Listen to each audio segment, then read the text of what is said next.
कि जैसे आप गौ सेवा के लिए कुछ सहयोग घास के रूप में करेंगे, तो वो गाय आपके भी काम आने वाली है। जब भी आप कोई पुण्य कार्य करते हैं और उसमें गौदान की आवश्यकता आपको पड़ती है, तो सब लोग मेरे पास आते हैं। यहाँ तक कि मुनियाल गांव, हवेली, दोनों गांव जो मेरे व्यक्तिगत गांव, पड़ोस के गांव भी हैं, वो लोग मेरे पास आते हैं कि आपकी बछिया है, हमने कल बछिया दान के लिए ले जानी है, गाय है, गाय दान के लिए ले जानी है। तो मैं सहर्ष बोलता हूँ कि ले जाइए। तो वो गाय आपके पुण्यों में सहयोग करने वाली है। पर सिर्फ अगर आप एक दिन के लिए गाय को ले जाएंगे, उसका दान कर देंगे और उसको चारा ही नहीं दोगे, तो पुण्य का फल आपको कैसे मिलेगा? आपने गाय को तो दान में साक्षी बना लिया, पर आपने उसका चारा नहीं दिया, उसको सहयोग नहीं किया, 365 दिनों में एक दिन गाय के नाम नहीं निकाला, तो वो आपके पुण्यों की मेरे अनुसार साक्षी नहीं है। वो आप एक दिखावा कर रहे हैं।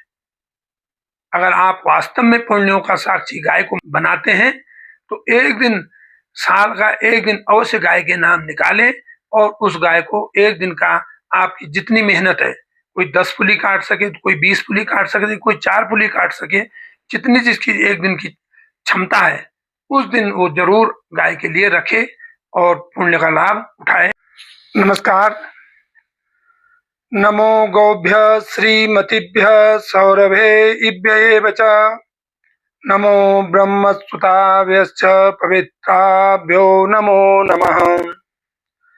ययार्ध्यो यया पृथिवी यया आपो गुपिता इमां वसाम सहस्रधारां ब्राह्मणश्चा वदामसि। गौ माता, राष्ट्र माता, गौ माता की जय हो। सज्जनों, मैं विगत 5 सालों से उत्तराखंड में बद्री गाय के संरक्षण संवर्धन पर कार्य कर रहा हूं और बद्री गाय के गब्यों से पंचगव्य बना रहा हूं। मैं बद्री गाय का घी भी बना रहा हूं, जो औषधीय गुणों वाला है और अनेकानेक रोगों में सिद्ध है और कारगर कार्य करता है। जैसे लकवा में, पार्किंसंस में, कैंसर आदि अनेक बीमारियों में बद्री गाय के गव्य कार्य करते हैं और बद्री गाय का घी कार्य करता है। बंधुओं, विगत कई दिनों से मन में एक विचार था, जो मैं आप लोगों के बीच में शेयर करना चाह रहा हूं, क्योंकि मैं तो कार्य कर ही रहा हूं, जितनी मेरी क्षमता है, जितनी ईश्वर ने मुझे क्षमता दी है, उस क्षमता के अनुसार मैं कार्य कर रहा हूं। किंतु मेरा मानना है कि इस कार्य को बहुत सारे लोग कर सकते हैं, ताकि गौवंश सड़क पर न रहे, कूड़ा कचरा ना खाए, एक्सीडेंट उनके न हो सड़कों पर, वो बीमार न हो और गौवंश का जो यथास्थान है वो गौशाला में रहे, जंगल में चूंगने के लिए जाए, गौचरान में चूंगने के लिए जाए। जैसे मैं विगत 5 सालों से कार्य कर रहा हूं, तो अनेक प्रश्न मेरे सामने आए। उसमें से कुछ प्रश्न ऐसे भी थे जिनका सामना करना गौ सेवक के लिए बहुत कठिन होता है। ऐसे प्रश्न किए जाते हैं जिनका आप उत्तर नहीं दे सकते, क्योंकि आपकी क्षमताएं निर्धारित हैं। आप अपनी क्षमता के अनुसार ही कार्य कर सकते हैं, उससे अधिक नहीं कर सकते। और आप कार्य करना अधिक चाहते हैं, तो उसके लिए अन्य लोगों का आश्रय लेना पड़ता है, अन्य लोगों का सहयोग लेना पड़ता है। जैसे हमारे पूज्य गोपाल मणि जी महाराज जी विगत 20 सालों से सिर्फ और सिर्फ गौ कथा का कार्य ही कर रहे हैं। उन्होंने पूरे भारतवर्ष में जितने जिले हैं प्रत्येक जिले में गौ कथा की, साथ में धेनुमानस सदग्रंथ की रचना करी, जिसमें गाय के जितने भी वर्णन हैं वेद में, शास्त्र में, पुराणों में, जहां जहां गाय के बारे में वर्णन है उनका एक इकट्ठा संकलन आपको धेनुमानस में मिल जाता है।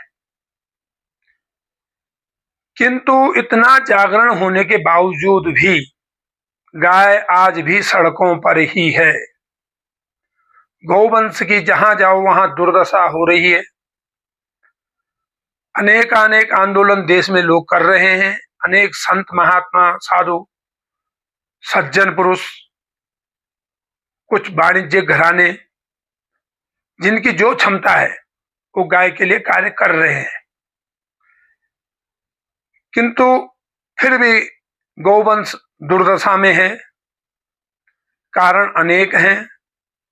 उन कारणों में गौचरान भूमि का घटना, वन भूमि में गौचरान का न होना, वन भूमि भी कम हो जाना, और हिंदुओं की गौ के प्रति जो भावना होनी चाहिए उस भावना में कमी होना भी है।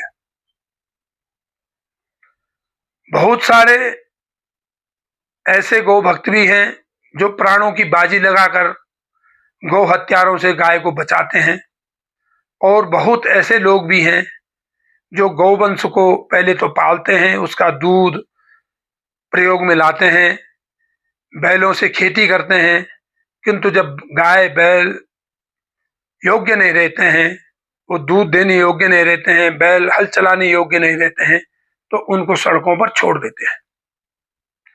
ऐसे मेरे पास भी मामले आए। मेरे गांव के नजदीक भी ऐसे निराश्रित गौवंश घूम रहे थे।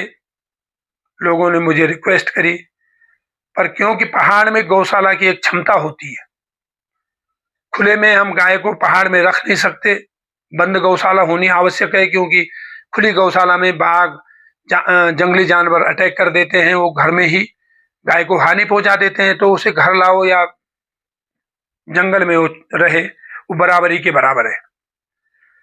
जब हमारे पास गौशाला की सीमित क्षमता है तो हम उसमें उतना ही गौवंश रख सकते हैं। पर लोग बार बार दूसरों के लिए जो प्रेरणा का स्रोत बनते हैं, दूसरों को प्रेरणा देते हैं कि आप पालिए आप पालिए, उनका फर्ज बनता है कि वे लोग भी सब हिंदू हैं। खास करके इस उत्तराखंड, जिसे देवभूमि कहा जाता है, यहाँ लगभग मेरे अनुसार हिंदू ही हैं। बहुत कम मात्रा है पहाड़ों में जो कोई अन्य धर्म जाति के लोग होंगे, किंतु यहाँ ज्यादातर सब हिंदू ही हैं। और फिर भी यहाँ गौवंश सड़कों पर है, तो उनको गौवंश छोड़ने से पहले कुछ कार्य करने चाहिए। हो सकता है उसकी कोई गंभीर समस्या हो, उसको कोई रोग लग गया हो, उसके परिवार में कैसे कोई दुर्घटना हो गई हो, उसके साथ खुद की दुर्घटना हो गई हो और वो गौवंश को का पालन नहीं कर पा रहा हो, तो अपने गांव के लोगों के बीच में उस समस्या को रख सकता है, अपने प्रधान जी से चर्चा कर सकता है, उसके ऊपर और प्रतिनिधि, उन प्रतिनिधियों को बता सकता है, विधायक तक बता सकता है, और उसके अलावा शासन प्रशासन इनको भी सूचना दे सकता है, ताकि वो गौवंश निराश्रित न रहे, सड़कों पर न रहे, कूड़ा कचरा खाने के लिए मजबूर न हो। उसका कोई ना कोई हल निकल जाएगा। तो इसी उद्देश्य से जो मैं भी गाय पालन कर रहा हूं, कुछ लोग चाहते हैं कि वे भी उसका सहयोगी बने, सहभागी बने, और पुण्य का लाभ वो लोग भी उठाएं। और ये भावना लगभग मैं देखता हूं अधिकतर हिंदुओं में है, किंतु उसके लिए वो सुपात्र को ढूंढते हैं कि किस सुपात्र के साथ सहयोग किया जाए, किसके साथ न किया जाए। तो मेरा मानना है कि अगर जिन लोगों के मन में ये भावना है कि वो सही सुपात्र को सहयोग करें और गौ सेवा के लिए सहयोग करना चाहते हैं, तो वो पैसा न देकर, जैसे अब सर्दी का सीजन आ रहा है तो घास बेच सकते हैं, क्योंकि यहाँ चतुर्मास में तो वैसे ही जंगल में चरने को काफी हो जाता है, हरी घास जंगल में ही हो जाती है, यहाँ पत्तियां भी बतेरी उपलब्ध है। पर जैसे अब सर्दियों के दिन आते हैं तो पहाड़ों में फिर घास सूख जाती है, हर जगह घास सूख जाती है। तो हमारे पहाड़ों में एक विधान है कि वो घास को काट के रख देते हैं और फिर हम 4-5 महीने उस घास को गायों को और अन्य पशुओं को खिलाते रहते हैं। तो इस भावना के साथ अगर कोई सहयोग करना चाहता है तो मैं उन लोगों का अभिनंदन करूंगा, स्वागत करूंगा, और मैं चाहूंगा कि यह कार्य पूरे उत्तराखंड में हो और इसकी शुरुआत पहले मेरे गौशाला से हो। मैं ये भी चाहूंगा कि मेरा गांव और मेरा पड़ोसी गांव, जो लगभग हमारे साथ में घुला मिला है, जिसका भौगोलिक क्षेत्रफल कहीं कहीं बीच में उनियाल गांव हवेली साथ में मिले हुए हैं, ज्यादा दूर नहीं है, वो लोग ये पहल कर सकते हैं। वो ज्यादा नहीं, साल में 365 दिन होते हैं, 365 दिन में एक दिन गाय के नाम का दें और उस दिन में वो जंगल में जाएं, घास काट के लाएं। चाहे किसी का घसियान है, घसियान से भी वो घास काट सकता है। आजकल तो इतने हर कोई घर घर में पशु नहीं पाल रहा है, पशुओं की संख्या भी कम हो चुकी है, गौवंश की संख्या भी कम हो चुकी है, तो अपने बिट्टे से भी काट सकता है, घसियान से भी काट सकता है और एक दिन में जो उससे घास करता है उस घास को गौशाला में दे सकता है। इससे क्या होगा, घास के साथ मनुष्य कोई घोटाला नहीं कर सकता। घास का उपयोग सिर्फ और सिर्फ गाय वंश ही कर सकती है। वो सीधे सीधे गौ सेवा में जाएगा और उसका पुण्य का फल आप लोगों को सीधे सीधे मिलने वाला है। अब रही बात, कुछ लोग चाहते हैं जो गांव से बाहर हैं, शहरों में हैं, और उनकी भी भावना है, उनका भी गौ सेवा का भावना है। बहुत सारे ऐसे लोग हैं, मेरा एक दोस्त है विश्वेश्वर दत्त सकलानी जी के लड़के हैं, वो गौ सेवा के लिए सहायता करना चाहते हैं, करते भी हैं, पर पैसे में कहीं ना कहीं भावना होती है, कहीं ना कहीं ऐसा हो जाता है कि उसमें घोटाले हो सकते हैं, उसका दुरुपयोग हो सकता है। मनुष्य की प्रवृत्ति है, वो कर भी लेता है, समय का कोई विश्वास नहीं है, समय किसी से क्या करवा ले। तो मैं ये आप लोगों से ये पहल करना चाहता हूं कि वो पैसा न देकर आस पड़ोस के किसी आदमी को पैसा दे के बोले कि एक दिन का जो तेरा घास कटता है उस दिन की दिहाड़ी मैं दूंगा और घास काट के गौशाला में घास पहुंचा दे।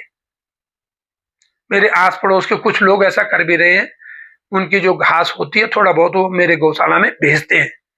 मैं उन लोगों का बहुत आभारी हूं जो गौ सेवा कर रहे हैं और गाय के सेवा से पुण्य का लाभ अर्जित कर रहे हैं, क्योंकि उसका फल सिर्फ और सिर्फ उनको ही मिलने वाला है जो व्यक्तिगत गाय की सेवा कर रहे हैं।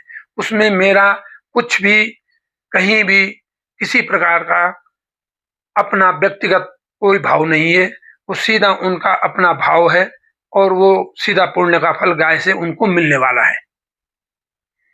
तो मैं इसी भावना के साथ आप लोगों से अनुरोध करूंगा कि अगर एक गांव में भी यह शुरुआत हो जाती है, तो अगर इस प्रकार की कोई कार्य प्रणाली मेरे यहाँ चल जाती है, कोई लोग ऐसा कर देते हैं, तो मैं उसका भी वीडियो बनाऊंगा और उस वीडियो को भी सोशल मीडिया के माध्यम से इधर उधर प्रसारित करूंगा, ताकि अन्य गांवों में भी गौवंश की सेवा के लिए, सुरक्षा के लिए प्रकल्प चलाया जा सके। क्योंकि गौवंश पालना सब चाहते हैं, पर हर किसी के पास अपनी अपनी क्षमता है। पर अगर क्षमता से अधिक कोई कार्य करना चाहता है तो वो समाज का सहयोग ले सकता है, और सहयोग पैसे से नहीं, वो सिर्फ और सिर्फ घास के माध्यम से ले सकता है। ये मेरा मानना है। हो सकता है इस पहल से बहुत लोगों के अंदर जागरूकता आए और वो इस पहल का भागीदार बने और पुण्य का लाभ उठाएं। अस्तु, आप लोगों को मेरा प्रणाम, धन्यवाद। आप लोगों ने मुझे सुना, मैं आभारी हूँ।